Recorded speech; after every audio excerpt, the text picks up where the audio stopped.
But God is one. The unity of the Godhead is such an example of the love and the unity they have for each other. And of course, when you see the words the Father and the Son, it before God created man, they didn't walk around heaven, and Jesus wasn't like, "Oh Father," and Father was like, "Oh Son." These are roles they took on for redemption. In eternities past, Jesus was the second member of the Godhead. He wasn't Jesus. He wasn't Jesus until he took on a body, which we'll probably talk about here in a little bit.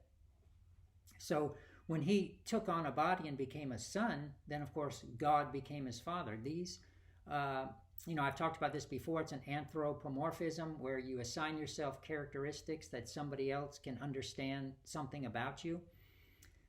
So in eternities past, the love and the unity the Godhead had for each other, they want to now show that to humans who have fallen.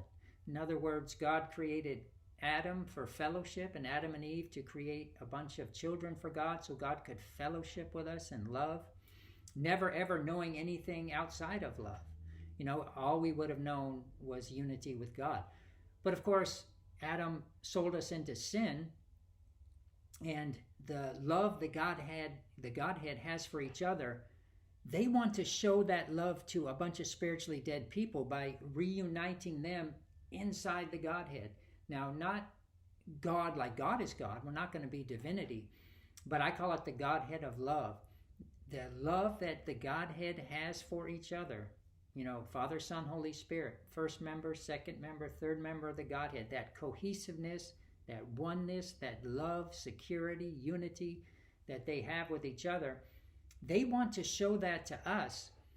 So for the purpose of doing that, they're like, okay, how can we show these people the love we have? How can we get them to understand that? So of course, God comes up with the idea of, okay, well, I will be a father and you go be a son.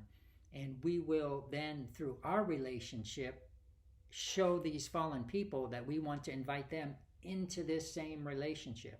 So in other words, we get to become sons like Jesus is a son.